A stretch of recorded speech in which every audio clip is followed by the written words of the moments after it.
बसन्त बसन्त ओइ स्कुल जानुहोस् आज स्कुल बिदा रे के को मलाई त केही खबर आएको छैन त नरै त बितेछन् के भन्छ भिरबाट लडेर रक्सी खाएर रक्सी त त्यति लागेको थिएन है मलाई पालेबाट हटाउने भन्ने कराउँदै थिए रे बिचबिचमा तँलाई र हेडसरलाई पनि गाली गर्दै थिए रे खै बाँच्न पाइ नलाएपछि आफै खसेको पनि भन्छ रक्सी खाएरै हो जहाँसम्म मैले गर्दा हो तैँले यही सोचोस् भनेर म दौड्दै यता आएको यसमा तेरो के गल्ती भन् त हेडसरले तँलाई काम गर भनेको तैँले गरिस् तैँले जबरजस्ती खसेको पनि त होइन बुढा पहिला पनि भिरबाट लडेर बाँचेकै हुन् योपालि चाहिँ गएछन् छोड्ने तैँले लेख्छस् नि बसन्त आखिर एक दिन सबैजना जानु नै छ भनेर अघि पछिको कुरा त होइन तर हामी चारजना चाहिँ सँगै मर्ने कुछार चाहिँ तर शान्ति म र सपना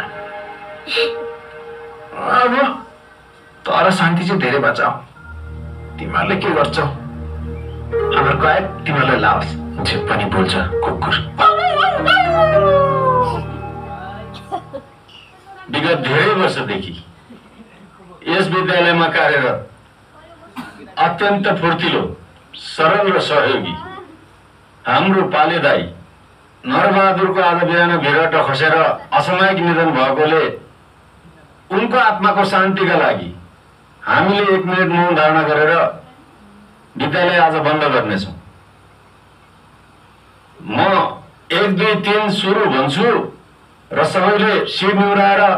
शान्त भएर बस्ने है त? हुन्छ ल सुरु गरौँ है त? हुन्छ ल 1 2 3 सुरु। मैले भनेको थिएँ हेडसरलाई अब भाले मर्दा किन यत्रो गर्नु पर्यो भनेर। एक त सरले त भन्नुभएको थियो मृत्युको पनि मूल्य हुने रहेछ। मान्छेको सामाजिक हैसियतले मृत्युको मूल्य निर्धारण गर्ने रहेछ। सायद नरेदाईको सामाजिक हैसियत अलिक ठुलो हुन्थ्यो भने आज उनको मृत्युमा यसरी कोही हाँस्ने थिएन।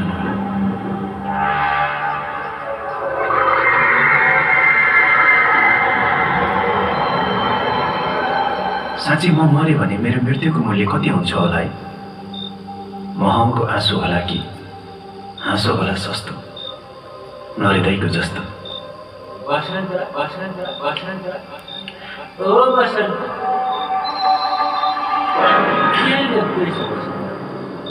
गलत लेख्दैछौ। म बाँच्नको लागि आएको मृत्युको मूल्य बनाउनको लागि आएको थिएँ। मूल्य त जीवनको होइन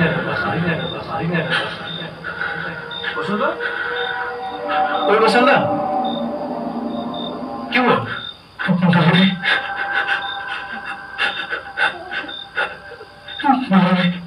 फेरि नरेदाई ओ साहित्यकार अनि एउटा कुरा कति सोच्छस् का? बरु लौरेनीको फिल्म हेर्न जाउँ मन हल्लुङ्गो हुन्छ। आइज का आइज छिटो आइज न आइज का। लेखेको मनलाई एउटा कुरा सोचे गर्नुपर्छ हो। आज त जयजन सँगै सुत्ने है।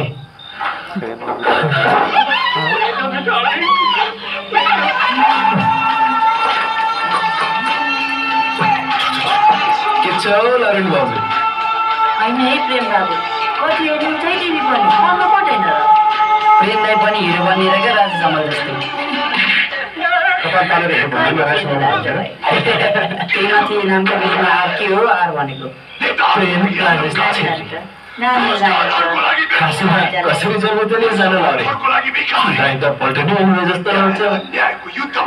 अन्त निकै प्रेम बाबु अब हजुरको दाइले यहाँ पल्टनबाट राइपासम्म फोटो उठाउनु भयो त्यो यहाँनिर राखेर खिचेको गर्व रह्यो। त्यस्तै नि हुन्छ। अनि 15 महिना अगाडि 2 महिनाको छुट्टी आएर गएको देख्नु भएन तपाईँ दाइले?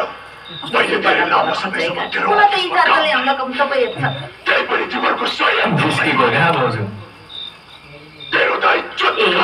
बसन्त पनि आएर कहाँबाट घाम झुल्के आज?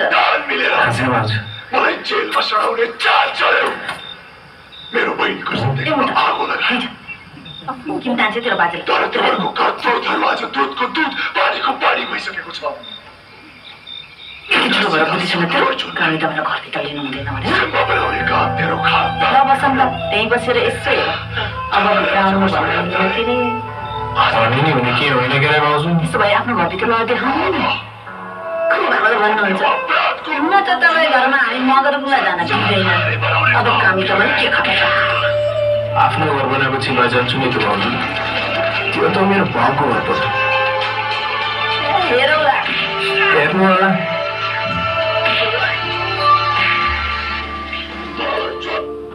के अरे आफ्नो घर बनाएपछि भित्र लान्छु है अनि के त बहिनीले चाहिँ भित्रको हात पकाउने दाइले चाहिँ बाहिर अलक्क राखेर खाँदैन लाइ गरेर कुकुर अहिले लैजान भो मार्छन् बाले बामा नभएको बेला जाऊँ भन्दा तडाउँछस् बामा भएको बेला जाऊँ भन्नु म डराउँछु भनेपछि तेरो घरभित्र जानलाई तेरो बाबा छिटै मरौँ भनेर धुपाल्न पर्ने भयो नि त धुपबत्ती बालेर हुने भए म बोकै काट्ने थिएँ र भन्ने थिएँ हे भगवान् यो धरतीबाट छोछु भन्ने हटायो र सपना र मेरो धुमधामले बिहे हुन देऊ म यो फिल्म पाएर नजिक बराइन आज मलाई के लेख्नु छ हस् साहित्यकारज्यू लेख्नुहोस् उपन्यास लेख्नुहोस् कथा लेख्नुहोस् सपना र प्रेमको बारेमा लेख्नुहोस् म केही बोल्दिनँ लेख्नुहोस् खत्रै लेख्नुहोस् बसन्त ल जाओस् न त माया कविता सर तपाईँ किन सधैँ मलाई केही न केही सुनाउन लगाएर कक्षा सुरु गर्नुहुन्छ फेरि तपाईँ नेपाली शिक्षक पनि होइन पहिलो कुरो त तिम्रो लेखाइ निखारियोस् भनेर हो बस अर्को कुरो छ नि बसन्त कहिलेकाहीँ यो साहित्य छ नि मलाई विज्ञानभन्दा थोरै अगाडि छ जस्तो लाग्छ तिमीहरू बडो गजबका हुन्छौ बसन्त भुइँबाटै आकाश छुने उचाइ हुन्छ तिमीहरूको बिना यन्त्र सूर्यको ताप र जुनको शीतलता नाप्छौ तिमीहरू हावाको शिरशिर र पानीको कलकलको आवाजले भन्न खोजेको कुरा बुझ्छौ तिमीहरू मानौ माहुरीको भुम भुम साहित्यले वर्णन नगरेको भए त्यो आवाज कसरी निस्किन्छ भनेर विज्ञानले खोज्ने थिएन कि फूलको सौन्दर्य र बास्नाको बयान साहित्यले नगरेको भए त्यो फूल कसरी फुल्छ भनेर विज्ञानले खोज्ने थिएन कि टोटा हो सर त्यसैले तिमीमा म वैज्ञानिकता देख्छु र नयाँ पाठ पढ्न अघि तिमीबाट नयाँ सिर्जना खोज्छु यसलाई म विज्ञानसँग मिलाउने प्रयत्न गर्छु मलाई बडा मजा आउँछ जुन काममा मजा आउँछ नि हो त्यही काम गर्नुपर्छ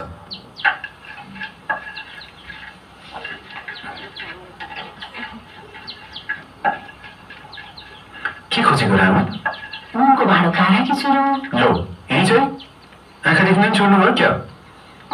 बेल पनि छैन अब त उमेर ढल्कादैको जिउजानले काम नगर्ने बेला हुन लागिसक्यो नि बाबु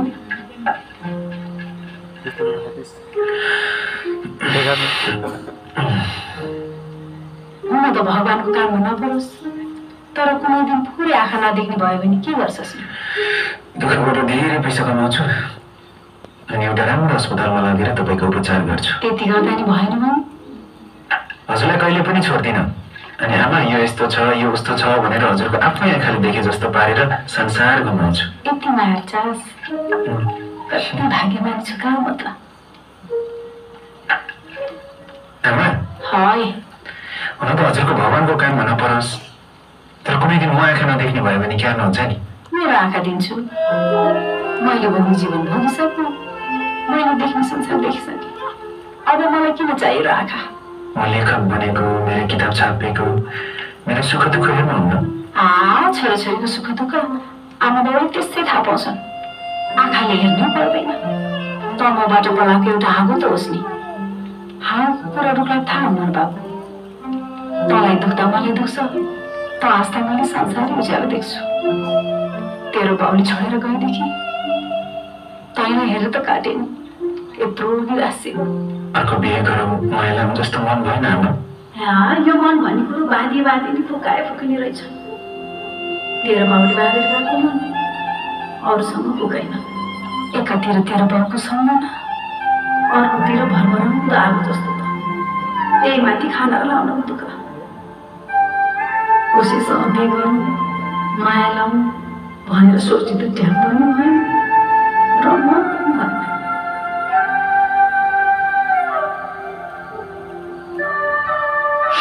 र आजको दिनसम्म पनि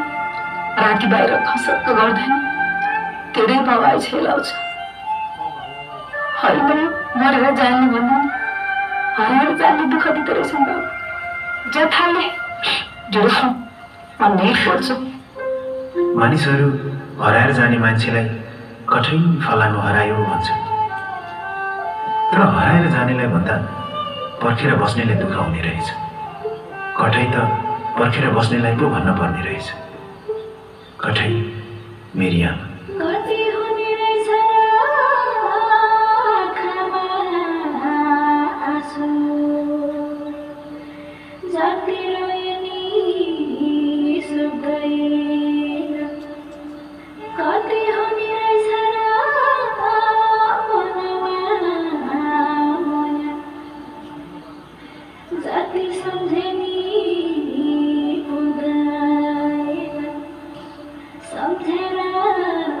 सम्झेरै थाकी